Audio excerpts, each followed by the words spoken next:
Hey everyone, I'm Kane Warwick and welcome to the 5th episode of Uneasy Money, because what happens on chain never stays on chain. I'm here with Luca Nett, CEO of Pudgy Penguins, and Taylor Monahan, security at MetaMask. Hey Luca and Tay. Before we begin, here's a word from the sponsors that make the show possible. Multi-Chain Advisors is an emerging technology growth firm that has helped create $50+ billion in enterprise value for 80+ clients over the past 4 years. They're the partner to help navigate markets. Build real traction today at multichainadv.com.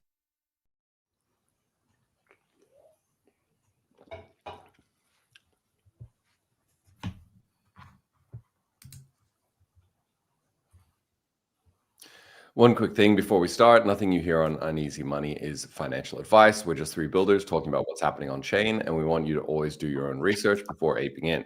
You can find all our disclosures at unchaincrypto.com/uneasymoney. All right, guys, let's get into it. It's been a very busy week this week. I think the first thing that we're going to talk about is a little bit of Solana warfare between Solana DeFi teams, Camino and Jupiter. So Jupiter Lend is a lending protocol within the Jupiter ecosystem. Jupiter started off as, I guess, a DEX aggregator / DEX, and has expanded vertically, horizontally, diagonally into other dimensions over the last 4 years. And I think has done a very good job at kind of dominating the Solana DeFi ecosystem. Basically, any evolutionary niche that is available, they will go in and occupy it. As you can imagine, Camino, that is a pure lending protocol, maybe hasn't loved that. It was cool when they were just a DEX aggregator, but now they're like a lending aggregator. And so it's created a bit of tension, I think, within the Solana ecosystem.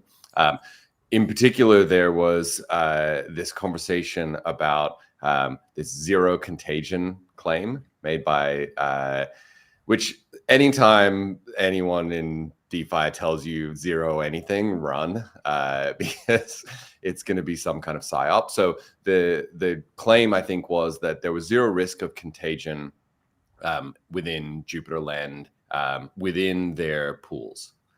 So the idea here being that, you have these isolated lending pools within DeFi. The design is supposed to protect someone who's in one pool from having risk of someone else doing something crazy in another pool, right? So, if Luca and I are borrowing against Pengu in one pool, and then someone else is borrowing against Sol in another pool, they don't want us to be a risk for them, right?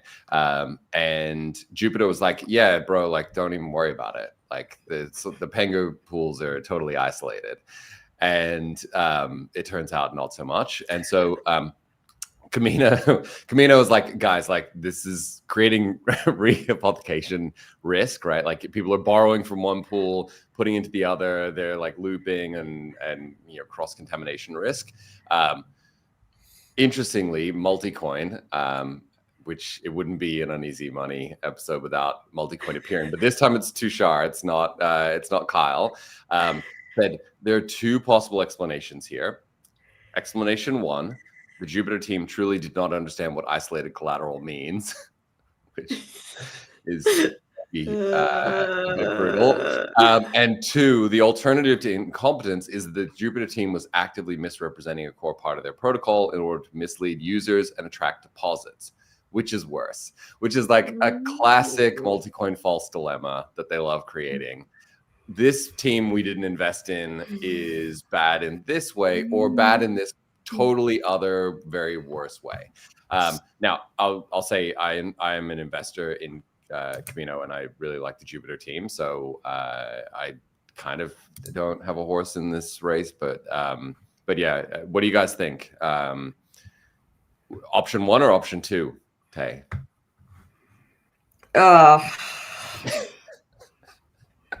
There's no option three. There's no option three.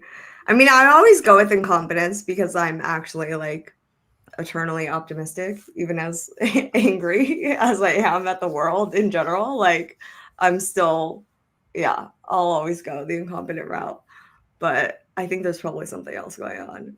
That's Is that the cynicism? You say optimism, I say cynicism, right? Like no, it's optimism, because the alternative is that they're deliberately screwing you. But sorry, I guess my question is, like, you've seen so many teams over the years say like, oh, this is how this thing works, right? And it does not work in that way at all. They don't understand what they built. They forked something or like copied something from like some other chain or whatever. And like, no, you don't know. We built this. Like, and then it blows up and you're like, no, you guys didn't know. So it, like, obviously you got some battle scars from seeing people on the timeline being like, this is how this thing works, and it completely is wrong. Yeah. Well, and I do get it wrong, because there are people who are acting like deliberately and with intent to deceive or worse. I'm glad. I don't know. Luca, you go.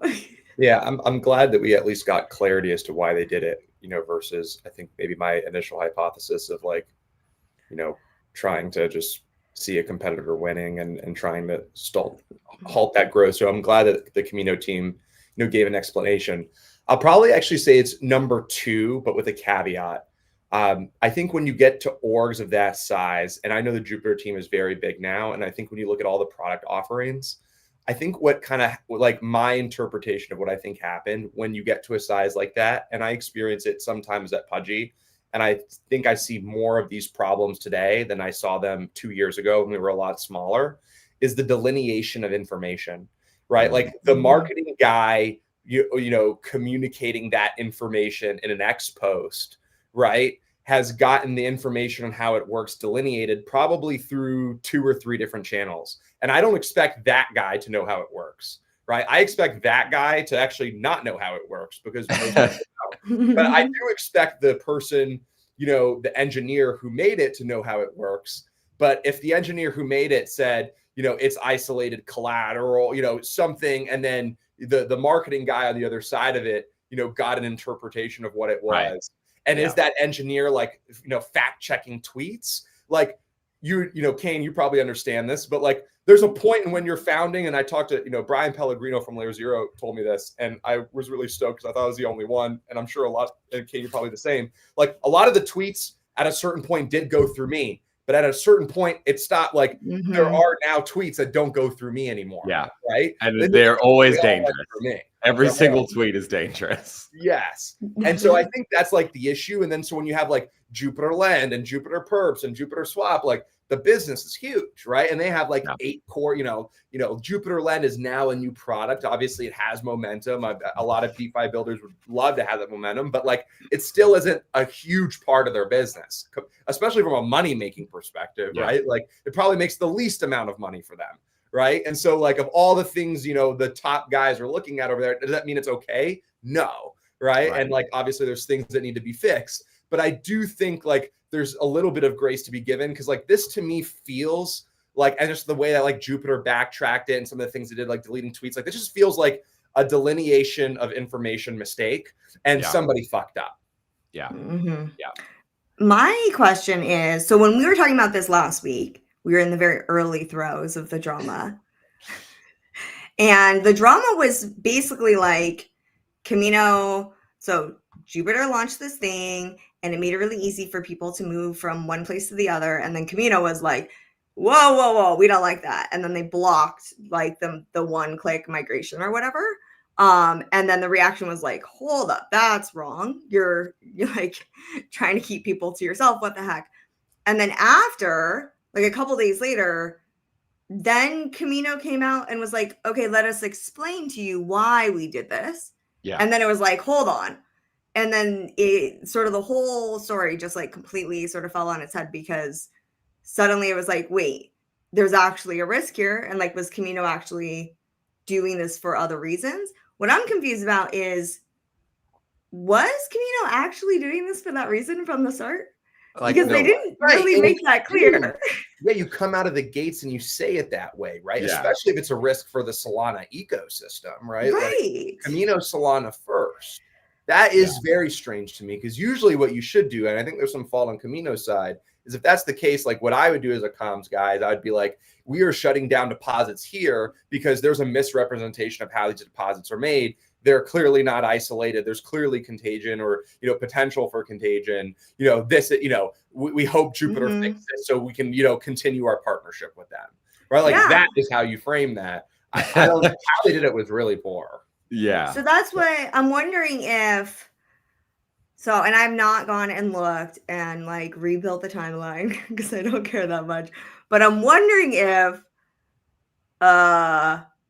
they sort of like latched on to this narrative. Like once people started talking about the fact that the vaults weren't as isolated, Camino was like, that's why we did that thing. Because that's what it feels like. Yeah. Due to the it's like a post hoc rationalization of like, let's find a reason to, and I think to your point, Luca, like someone in Camino may have been like, these things are really dangerous. Let's just block it. Like this won't be a big deal. We'll just block it and like no one will really notice and it'll be fine.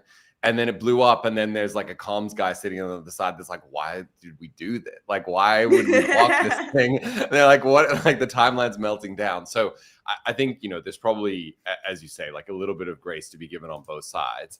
But I think the larger thing that's kind of interesting to me about this is like within the Solana ecosystem, we are now at that point of growth where like hyper growth, where you can do any, DeFi summer growth, where anyone could turn up and do anything and it all worked out fine for everyone, almost ish. That kind of early 2020 vibe then became very competitive post DeFi summer, right? The next 6 months, people were tearing themselves apart. And I think that we're seeing a little bit of that in Solana, where like, it's not just money falling from the sky. You actually have to be competitive. And so now, there's some tension that's arising. I have a question from either of you guys, if you guys could answer, just like school me on like the DeFi business. But if I have like if I'm Jupe, because I'm just trying to understand like how big is Jupe lend to the Jupiter business? Just like I'm just trying to understand it a little bit. Like if I have a Jupiter pool, a Jupe lend pool is $500 million in USDC. Like what does Jupe lend make on $500 million in deposits in a year? Because they're giving 5-6%, call it 5.5%. to the user, obviously they're making some margin there. Like, are they making 1% on those deposits, 2%? Like, can I just get like does either of you know, like I don't know for Jupiter, unfortunately. Okay. But I mean, my understanding historically on the margins for lending protocols is it's very thin. Okay. Right? Like once money goes out to, LPs, right? Because it's like peer-to-peer, right? There's a small slice that goes to the protocol outside of the peer-to-peer lending. Aave, the margins are very thin, but it's $20-30 billion, right? So, it's okay if you're making bips on that. Well, what is thin? 10 bips, 20 bips? Just give me rough, just based on like your understanding. Yeah, like 20 bips, 20 bips net, I think. It's not much. But it varies as well, right? And then there's like, where does the money go? Does it go to buybacks, burns? Does it go to insurance, et cetera? So like, do you count insurance as net margin, or is that like retained earnings? There, like, it's not super easy to unpack this, I think, which is why we struggle to value these. Honestly though, like just you telling me that, like Jupiter's got way too much to lose. Right. In terms of like, they're making like on hoops and swaps, like, some of these trades will make, a couple points. Yeah. Like why they're making one thing I'll say definitively is they're going to make like 50x more on swaps than they will be making on like 100%. Like it's a much better business. So why they keep coming up with ways to like bother other people in the Solana ecosystem, not 100% sure on that. I would have stayed away from this one if I was them, if I'm being frank. This one doesn't make too much sense. Yeah. If I had to guess, it's less about the direct revenue and more about like keeping those user retention, right? Like keeping everyone in the Jupiter. Yeah. Because historically, when you have swaps, you have meme coins, you have that whole thing is the thing that everyone's doing, you're fine. When the market shifts, though, and people aren't swapping back and forth and back and forth and back and forth all the time, you're going to lose your users unless you have something else that they want to do. And when the market shifts, a lot of times you go from like the aggressive mooning every meme coin, etc., to more like longer term passive or just more complex positions, right? Which is where the lending ultimately is going to fit in. But yeah, it's I don't think it's necessarily like the revenue driver. I think it's just sort of like another thing in the ecosystem that they expect to be able to, one, push their existing user base, to attract new users, and then from there, try to get them to do other things. Makes sense. The thing is just lending's where everyone's blown up in the past. That seems to be like 9 out of the 10 blowups come from some sort of lending mechanism. That's the one place in crypto I'd be afraid to build. I'd be like, I want to go there. No leveraged Pengu loans on the horizon. Not in house at least. No. Yeah. I wanted to just call out. I thought Lily had a tweet. Lily Liu. She had a tweet where she basically was like, "Hey guys, hey both of you guys, I love you both. Can you please stop bickering now?" Because like in the grand scheme of things, like you two going head to head on this is like absolutely like just the most worthless thing you can do. Like pick your heads up, look around. Ethereum DeFi is so much bigger. And then everything else beyond that is so much bigger than whatever this little tip is. And I thought that was just, I don't know. It reflects like how I feel about these things. Like zoom out, guys. What are we going for? But it was also just like the timing of it was quite hysterical. And like her being like, "Okay, guys." Like, it's like the mother coming in and being like, "Stop fighting." Yeah. Let's just settle it down. I know we could like, use why one are of you those. fighting with each other? Like, Yeah. go fight the Ethereum people. What are you doing? You know what I love though? Because if I was multi-coin funded, I would just have that energy though. I would just be ready. Because if you just know Kyle's personality, he's just ready to go at you. 100%. So I feel like if I was multi-coin funded, I feel like it would just come with it. I'm already like a competitor and a fighter. I feel like I'd just be that much more bold to just fight. You got a like 1,000-pound gorilla behind you that is ready to jump in if you get into a fight you can't handle. You're like, Kyle, help me out here, and then like just nukes the other guy. So yeah. All right, let's move on from Solana to Hyperliquid. So Tarun from Gauntlet and Robot Ventures, who's a good friend of mine, published a paper, I guess like yesterday or something. I didn't know we're still publishing papers, but I guess he likes that kind of thing. It's his style. Arguing that the auto deleveraging on Hyperliquid during the October 10 crash, the 10/10 liquidation event, created unnecessary liquidations. And that the algo is using like a BitMEX style 2015 era greedy heuristic, which overpenalized winning traders to backstop bad debt. Jeff responded, which is kind of unusual. He doesn't usually jump in, so that's always interesting if Jeff's on the timeline. I saw it last night. I was like, oh, Jeff's gotten involved in this. So basically saying that ADL had nothing to do with HLP or backstop liquidations and called Tarun's claims misleading. Tarun is proposing a risk-aware ADL algorithm that adjusts haircuts based on the leverage, aiming to improve fairness, solvency, and long-term exchange health. I think this whole debate about ADL, the trade-off between protecting the venue and protecting traders is something we've been talking about for a month now, right? Ever since October 10th. My kind of takeaway from this, I guess, right, is that I think models in crypto are often useless in the nicest possible way, and that like empirical data is far more valuable. The problem is that the cost of acquiring that empirical data can be you are dead. So like you go out and do stuff and gather empirical data, but the empirical data might be that like you made a mistake in your calculations and now you're dead. And so you become a data point for future people doing things empirically because you no longer exist. And so there is this kind of like very tight sort of tension between coming up with a model and actually just like trying things.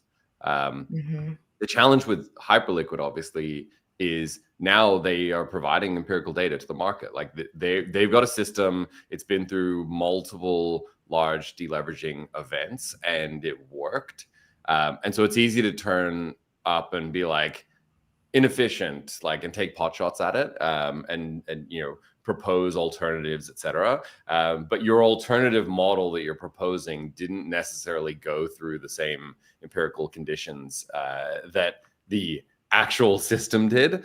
And so I'm always a bit skeptical of like, oh, my model is the trapezoid and, you know, it does all these different cool things that yours doesn't do. And sorry, like, so yeah, I don't know. I don't know what your take on this is, guys, but like, I'm always a bit of a skeptic when someone proposes a new model that's like isolated from reality. So I'm too stupid to, you know, really give that much feedback here, but I will give you an interesting anecdote. I actually thought I lost a lot of money on 1010, and I kind of believed this for a couple weeks. And then I did the math, and ADL. So I hedged. Wasn't delta neutral per se. I was more net long, but I did hedge with some shorts. It did close my shorts at an absolute like pico bottom that like I couldn't have closed myself. So I will just say, like, as bad as like everyone claims it was, at least for me, like one of my shorts closed like a robot couldn't have closed it better. Right? I closed the absolute bottom of the wick when it closed it, which turned out to be great for me. And so like I actually recouped a little more losses than I thought. That's my only point to that. I can't speak on this, you know. Sorry, Luke, how do you not know if you lost money or not? So I have multiple accounts. So I have one account that's shorts and one account that longs, right? And so when I was looking at the P&L, I thought I had lost like way more than I had thought I had lost. And then I was like, oh, the ADL, like there's $1 million on this short I could have made. And then I looked at it and I was like, wait, it actually closed me at the closing price. I just looked at the P&L and I thought I had made what I made, but the actual closing price of the short was quite literally the pico bottom of the wick. Like I probably had 10% more downside, which like, you know, it's basically the bottom. Yeah. Interesting. Okay. Yeah, you're right. Because if you have those positions all over. You, but like perps traders are not the best at keeping track of their profit and loss. You may be shocked to hear this, but like also it's not super easy, right? Like trading on Hyperliquid. It's not super easy to keep track of your P&L. So yeah. Yeah. No, I know, because there's like a few these individual DPRK guys who like to trade on Hyperliquid, and so we have to track them. And in part, when they trade, we have to track their P&L. And let me just say, if you think it's hard for you to do it with your own wallets, it's so much worse when you're like trying to like trace and backtrace and connect these other people's wallets. Are the DRPK guys good traders, or they have like profitable P&Ls? So they are. Overall, they did pretty good. I'd say like in the last 3 months, like because they do a bunch of things. They switch in and out of stables and from ETH to Bitcoin. So like even if they don't necessarily go full Bitcoin, they'll go to like wrap to Bitcoin. One guy decided that he was gonna like do some wild stuff on Hyperliquid in like August, and I'll just say that it was like for a while there, it was like, oh, he's just like us, because like he would short ETH, and then ETH would like just moon, and then he's like, oh, that was a terrible idea, and then so we were long ETH, and then Ether crashed out. We need this guy in the synthetics trading competition. I know, right? PRK, the North Korean trading challenge. Yeah. So yeah, they definitely do better with like the longer term plays, I would say. They did the only money they recouped on their Hyperliquid was on 1010 though. They did get auto deleveraged, which made their sort of like, because they were still down overall, but like they were up. They made like $1 million on 1010 with their positions. If they hadn't been how much auto, P&L, like how much margin are these guys slinging around, right? Like our friend Wyatt, that guy, yeah. like is like how much cash have these guys got squirreled away that their handlers are not aware of? So right now we're tracing from this year. It's like they've got, that hasn't been cashed out. They've got maybe 200 mil just like sitting around on Bitcoin and ETH. That's like Crazy. ready to be laundered. What they'll do is they'll take like 1 million to 5 million chunks and then go. But sorry, so just for context, right? There's a guy who pretended to be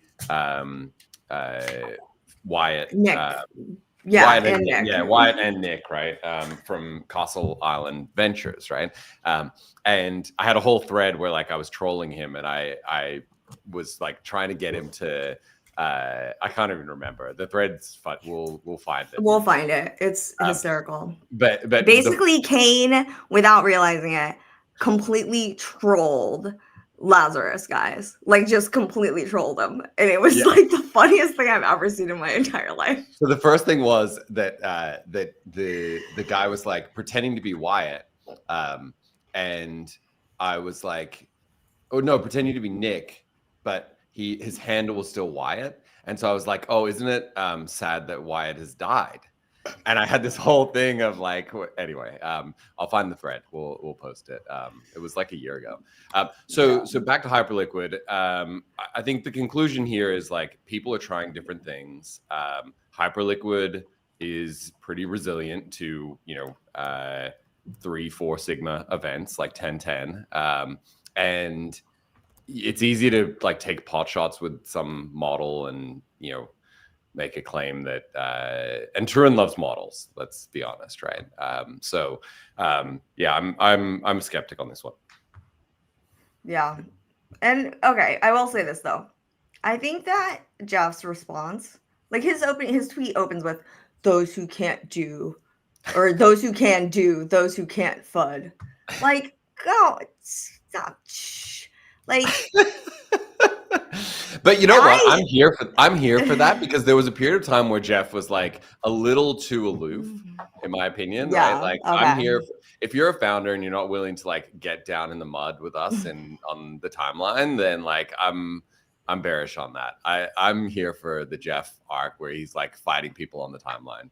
And Tay, I will say to that point, I used to feel exactly the same way with you. As I spend more time here, I get a little more jaded, and I will tell you that like there's too much bitching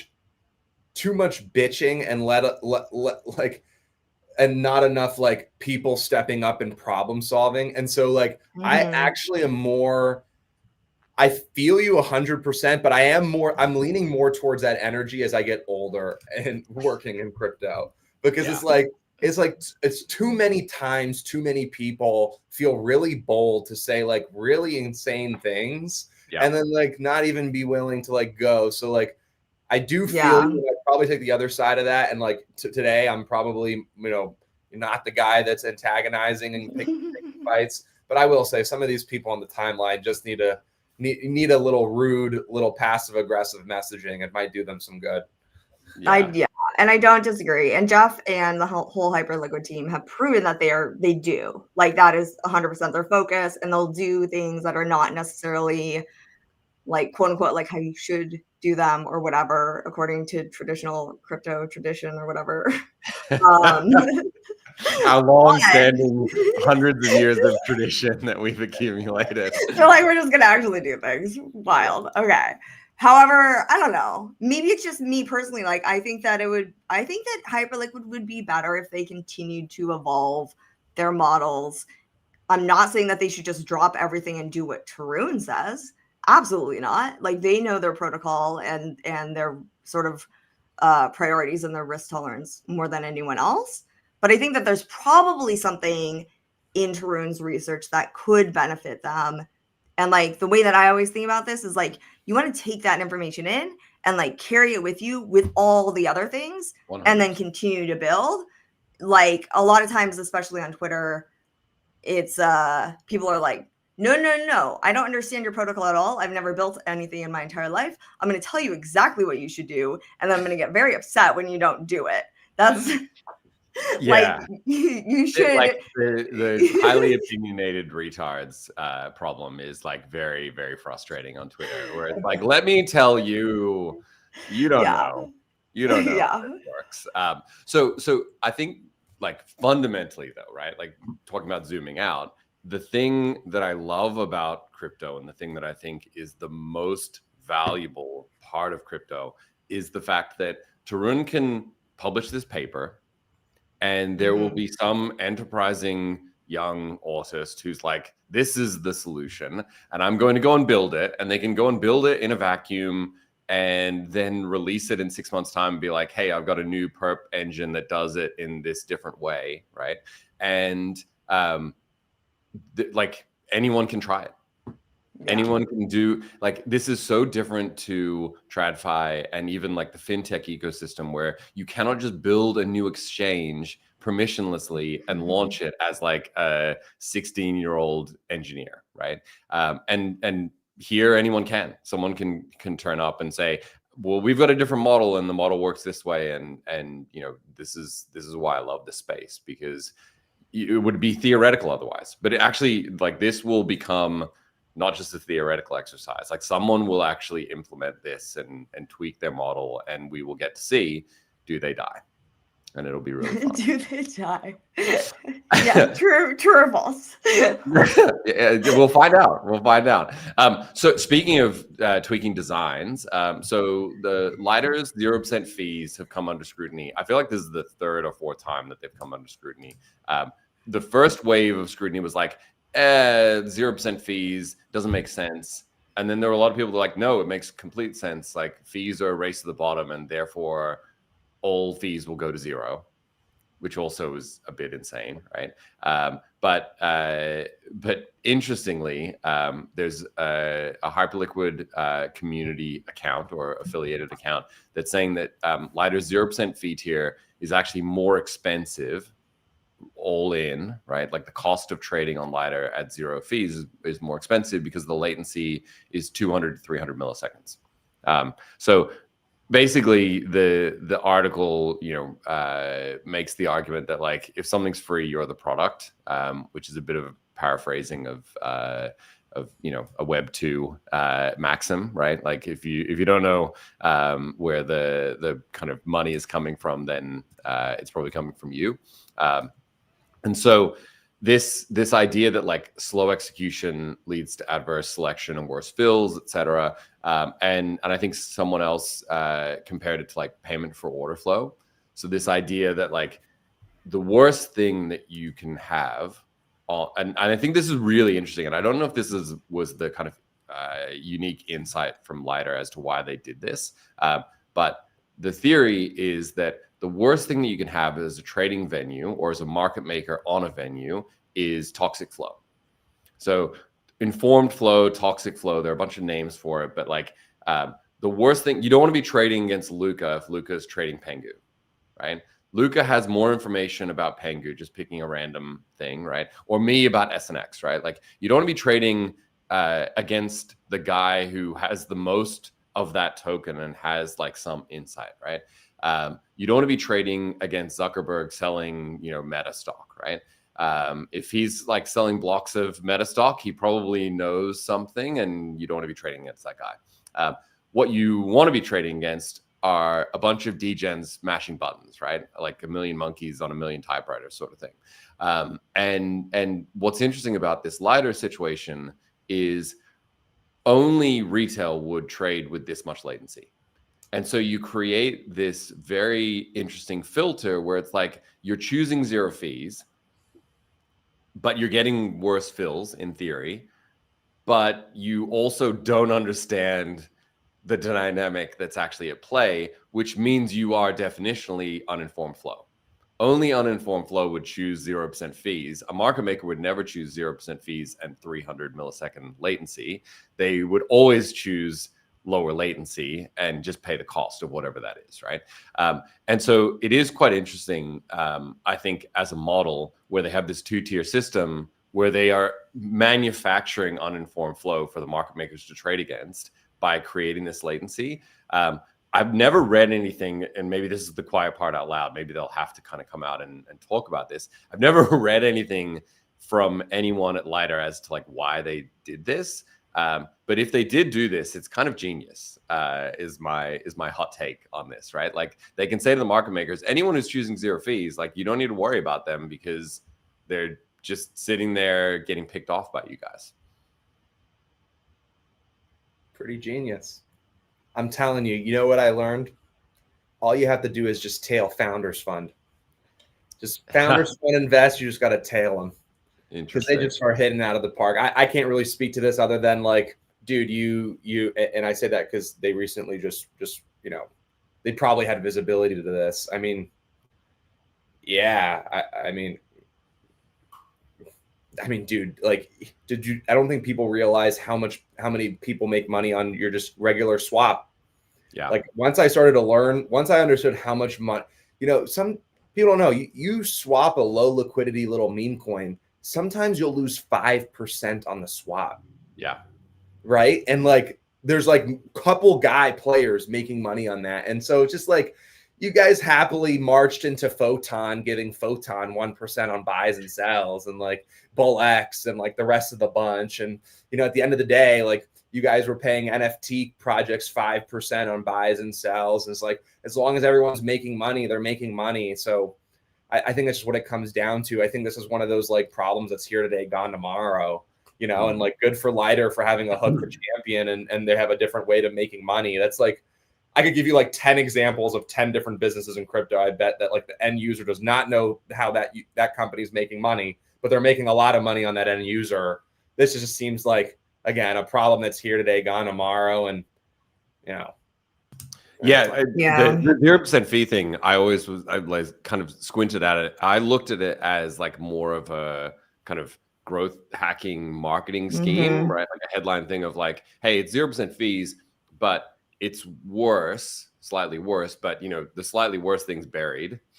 And the 0% fees is at the top of the headline, right? Yeah. And this, by the way, this is how it's always been. Like 2017 Shapeshift, no fees. Yeah. No fees, right? No fees, guys. They have no fees. And they would advertise that against all the other competitors. But when you look at it, right? Okay, so then how are they making money? Oh, well, on the spread. Like, yeah. Duh. Yeah. So it's not that it's no fees.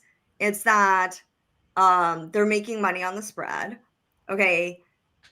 Now, is that better or worse than no fees? Well, you know, for most of the people that have this sort of business model, it's better in two different ways. One, because they can advertise it as no fees, which is very attractive to a huge portion of people in this world, right? But the real reason that they do it is that they actually make more money, right? Because as long as they can get the calculations right? Because there's always like this little gap, and then they have to take the spread. There is risk there, right? Yeah. Like there is risk that they, you know, the user doesn't complete the swap or something else goes wrong or whatever, and then they do have to eat the loss. But so long as they do it correctly, they're going to make more money than they could with a fee, right? That's so interesting to me. Like, I have a great take here. Anybody who's offended at the Lighter stuff, I encourage you to download Robinhood and buy an options contract on Robinhood. And if you want to see what rape looks like, that's what rape looks like. Basically, they'll denominate you at the ask when, like, if you just literally like don't do the fucking Gen Z dopamine fast way and like actually just like edit the number to the bid, you'll save like hundreds of dollars on the contract. Really? But that's where Robinhood makes all their money, right? They make their money on little Gen Zer like me throwing 10 grand on an options contract. In reality, it's filling me at the they're filling on the bid, but they're auto pricing me on the ask, right? And so they're making money on they're really paying the bid, and then I filled on the ass. And the spreads are wide on options contracts as well, right? Unbelievably wild. And but that, at the end of the day, like I actually think that's bullish for Lighter. Like they can champion a 0% hook, obviously a little disingenuous. So like, I don't like disingenuous framing, right? But they're probably going to make more money through this mechanism, I would think, right? It's kind of like the Robinhood model. And trust me, Robinhood gets insanely, anything that's retail, that's trying to hit that mass. That's how these guys make insane amounts of money. But yeah, I think fundamentally, if you can say to market makers, I guarantee you that these guys now, of course, right? Like, do people then work out like toxic flow go, ooh, I wonder if there's a way that we could like hedge out this 300 millisecond execution risk and look like retail, and like this is a multi-round game, right? Like round one, great, we filtered out all the toxic flow. Round two, the toxic flow comes back through the 300 millisecond latency and finds a way to exploit the market makers. But that's finance. Yeah, I mean, I think ultimately, like my concern here is I think obviously people should have business models so that they can build like a sustainable business and create new value. Like the Ethereum Foundation says I know this is super controversial at Ethereum, by the way. Like we shouldn't have business models. But I also just like, again, optimistically hope that the business models that we that we choose, but then also that we I guess like shill philosophically, are not like rapey ones. Like I prefer if they're like bringing market efficiency, right? Yeah, like, exactly. Let's make the market more open and efficient, and like people have to eat, but let's not make it, ripping people's faces off. Yeah, and I think if we continue to I think there's a possibility that you race to the bottom with zero fees, in the sense that everyone goes to a quote unquote zero fee model, which in reality just means that the way that people are making money is more opaque, and it's more convoluted, and it's more hidden away, and that it's less clear who is losing. And ultimately that will lead to more inefficient markets. And also it'll lead to sort of like the most retail users are going to be the ones that lose the most. And ideally, crypto is supposed to correct that, right? Like for way too long, the masters of the universe have been the ones who get all the benefit at the expense of the people. Crypto does have the ability to flip that, but it'll be interesting to see if we actually manage to do it over time, or if we'll return to, if we're just gonna take the long way around to end up in the exact same place. Reinvent the exact same mechanism, which we tend to do, but in convoluted ways. I mean, I'm optimistic for the same reason that I said, which is that like anyone can come in and say, okay, there's a zero fee model. Here's the zero fee model. Here's why ours is better.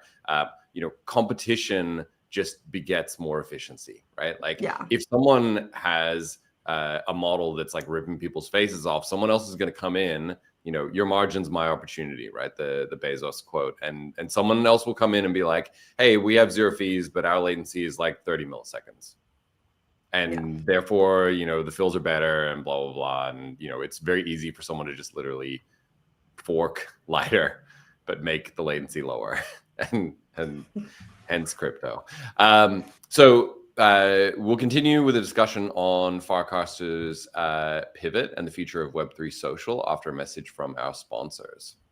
Multi-Chain Advisors is an emerging technology growth firm that has helped create over $50 billion in enterprise value for more than 80 clients, like Pith, MoonPay Commerce, and Wormhole. They've worked with some of the largest and most impactful companies in the space. They're the partner you want when you're navigating markets and trying to break out from the noise. They help navigate TGEs, go-to-market, BD, and partnerships, capital markets advisory, PR, media placements, KOL activations, and more, driving execution from launch to scale. Their results are measurable. To learn more and start building real traction today, visit multichainadv.com. Okay, so Farcaster has shifted focus, pivoted away from Web3 social to a wallet, which is exciting for all the people building wallets on this show. So I think this is pretty interesting because Farcaster has been around for a long time. The original intention was like build a decentralized social network, right? Kind of break the back of the call it Twitter, behemoth, right? And offer an option outside of this like centralized social media thing, which is a very Ethereum goal. And I think that what it's maybe there's probably two takeaways. One is like network effects are really, really hard to break, right? Like Twitter's bad for a whole bunch of reasons, yet we all kind of squint and close two eyes and just deal with it because it's the least bad option, right? There's obviously, Blue Sky and Truth Social and a bunch of other people that have popped up to try and like kind of undermine the Twitter network effects, the X network effects, but it's really hard. Network effects are one of the most powerful forces in the universe. And so Farcaster after 4.5 years is like, actually, what about a wallet? And I think this is kind of interesting because almost it's harder if you're trying to fork an existing social network style because you're too close to them, right? Like at least Friendtech was like, what if we do this weird monetization, private group bonding curve thing? And then obviously we know how that ended with Racer running off with everyone's money.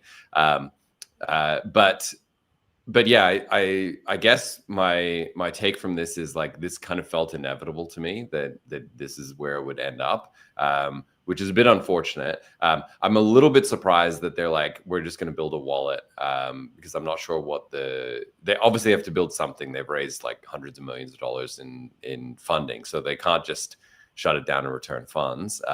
But yeah, I'm not sure that a wallet with social features is necessarily going to be the win that they think it will be. Yeah, I mean, I probably got like two takes here. I think the first one is, kudos to them for understanding that it's not going the direction they want and having the balls to pivot, especially in the space like crypto. I think like pivoting is part of being an entrepreneur, but like pivoting your publicly traded startup that like people have spent, hundreds of hours, participating in, indexing some future reward and just dealing with that. Like obviously never easy. Dan and crew are probably some of the best builders in the space, so they'll figure it out. I'm kind of surprised they got here a little too late. Like when we did the whole abstract product, you're familiar, like we have the portal that lives through everything. Like we kind of knew it all had to be wallet first. I think if you kind of look at Phantom's playbook and you were talking to Brandon, like he's going to go and try to build some social feed and they're going to go, they're already planting the seeds for it. Like any product guy can look at Phantom and see that they are going to go in a Cash App-esque style direction and try to build, some Venmo, Cash App, PayPal, pseudo social feed and maybe open up the grounds for that. I do believe that if you're looking at like one of the greatest opportunities in crypto, if you believe that crypto rails are the future of the internet. An analogy I told investors for a long time was if Python was a token and Instagram was a token, which token would be worth more? Obviously, Instagram's written on Python. I would argue that Instagram would be a more valuable token than Python. And so in that vein and in that spirit, I actually think these huge social apps in this next generation of the internet with AI agents running around, like the TAM and the upside for who cracks that code is, I very much believe, $1 trillion business, an opportunity. Obviously, those don't come around very often, so it's going to be incredibly hard to execute on. It was clear that, Farcaster didn't have that killer feature that I think would, was necessary for something like that to take place. All in all. And then my other take on it is just like, part of me is a little, I wouldn't know what the right word is, but like when I see that, I get a little like frustrated. And I don't know if that frustration is like deviated from like envy, because like I have insane product market fit. And if I had $100 million, like why hasn't Paradigm ever reached out to me or any of these guys who are cutting $100 million checks on things with no PMF? Why don't they reach out to the guys with serious PMF who are like, you know, growing year over year? And, you know, and so like I have, just to be candid, I have like a part of me that when I see that, I think two things, like good for Dan. He's going to figure it out. He's a best in class builder. They have tons of money. You know, they should have probably come to this conclusion sooner because, you know, other people have come to that conclusion and there's a good barometer as to where to go. It's a huge swing, so can't fault him for failing.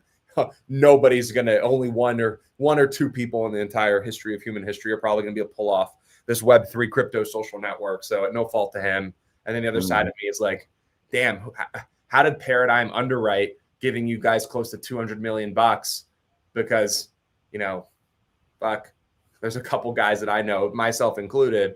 It's like, if you give me $100 million, it'd be, you wouldn't get, it'd be insane. It'd be the nail in the coffin. I'd place the IPO 2 years from now, guaranteed. So who knows? I think, you know, there's a question of like, why do VCs in crypto do what they do? And sometimes it does feel somewhat inscrutable. I mean, I love the fact that you still have a chip on your shoulder. You're like, fuck those Paradigm guys.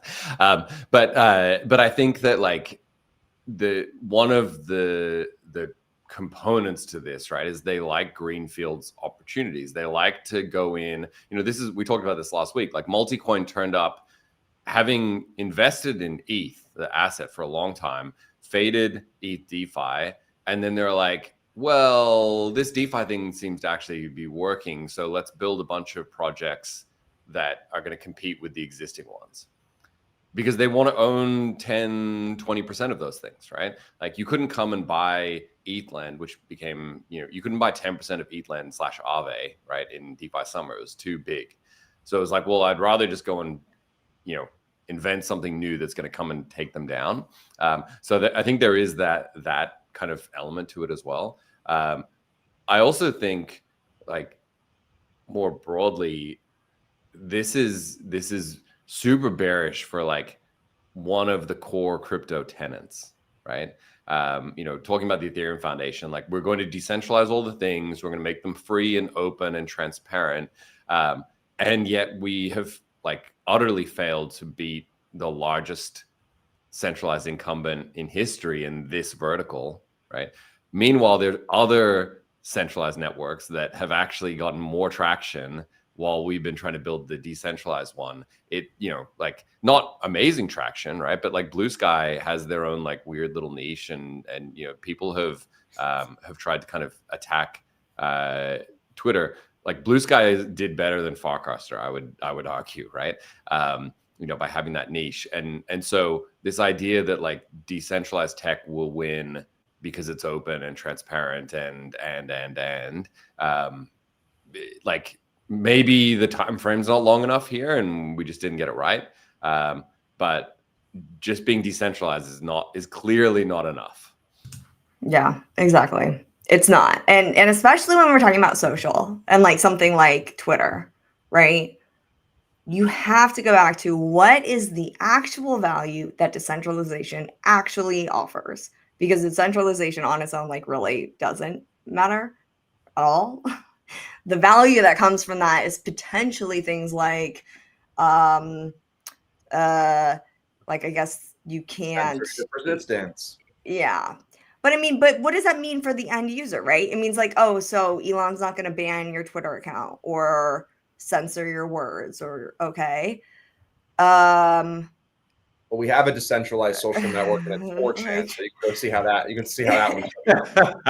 And that's the thing is like, you know, most of the competitors that crop up are the ones that have gained traction, are the ones that like they either were or were potentially scared of being actually censored, right? Like Truth Social is the one where it was like all the people that actually got kicked off Twitter during that era went to their own little network, Trump included, right? Because he was actually kicked off Twitter.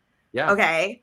Now, that is valuable to those specific people. Yes. However, is it valuable to anyone else? Because social network is both giving and taking, right? Like the only reason that I would go is because I want to read those people. And the reality is, when you have such a niche, narrow like user base of people that are pushing content there, it's very quickly it can devolve and be just a really bad echo chamber. And that's what we've seen with True Social. That's what we've seen with Blue Sky. Yeah. Like, It just, and yeah, then you filtered out the people. I mean, the Trump thing is interesting, right? Because like you say, well, Twitter's centralized, and it is obviously, but like it's not that centralized. Like it's not like there's like this panopticon and like they know everything that's going on. There's like trillions of bots running around. People just syndicated the Trump Truth Social posts onto Twitter. You didn't need to even go to Truth Social. You get them on Twitter and just follow some of the accounts that like screenshotted every one of his posts, right? Like Twitter didn't shut those accounts down. They're like, yeah, whatever. Like we just didn't want the guy. Right. Like we can have his messages. Like it's fine, right? And tactically, that's like a way better, end state for Twitter anyway, right? They're like, we don't want people leaving, but also we don't want that guy. So we get the best of both worlds. We get the guy's stuff, and we don't have him on here. Yeah, exactly. And by the way, that was also like a very interesting period of time for Twitter where they were, in my opinion, and I think in Twitter's opinion, and like I think Zuckerberg has come out and talked about this too, like the post-COVID social era for US companies. I think most of them are like, we didn't take censorship resistance seriously enough. And we probably should have. Yeah. Like we probably should have had internal policies that really had some layers of accountability and policy so that we didn't have individuals running around banning Trump or banning whoever just because our friends at, Yeah. I mean, it was, some of the leaks have shown it's like literally because like the friend that was part of the admin was like DMing people that worked at Twitter. There's a like just wild. At least on the Farcaster side, I think is like a little more an interesting little back and forth with Kobe, and I think it was Carbon around like the whole token side, because it's like interesting.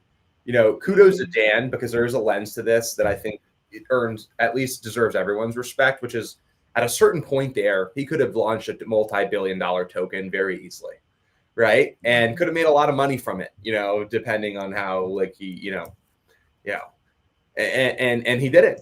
And he said, and in crypto is very far, there's very few builders who have the integrity to be like, I am not going to launch the token just because I had put 3.5 years of work into it, right? Yeah. And I deserve to see some upside and realize some of my gains, right, for that effort.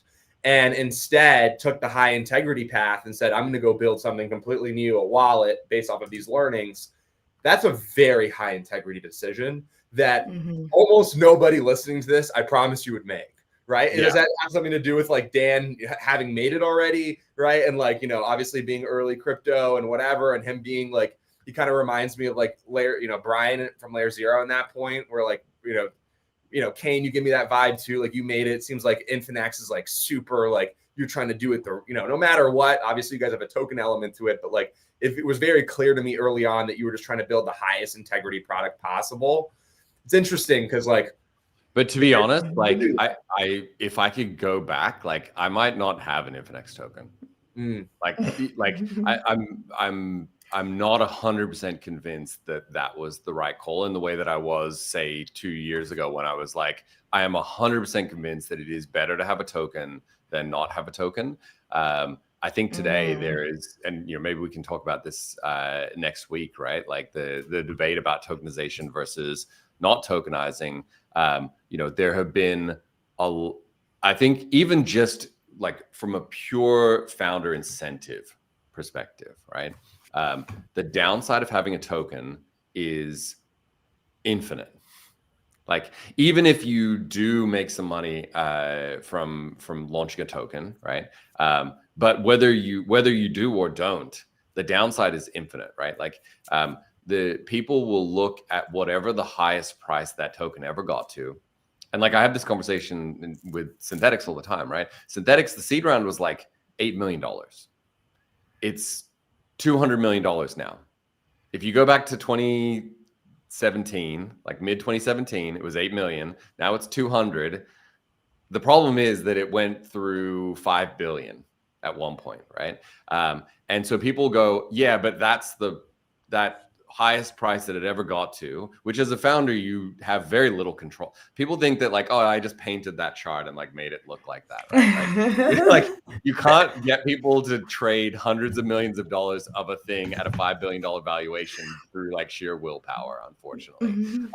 And the market will do what it does. And so I look at that and I go, okay, so, you know, it's 98% down or whatever from all-time high, but it's like 10, 20x up from where it started. Like crypto Twitter is like, you're a monster, and any other rational investor would be like, that's a great outcome. You got a 20x, and like, it doesn't, the path kind of doesn't really matter. The interesting thing is if you remove the token element of it and you didn't have a token, and it was a pure equity play, right? And someone did invest in 2021 in DeFi Summer in an equity deal, and you know, did some secondaries and like sold 10% of the company at that $5 billion, you know, val, and someone put 200 million or whatever,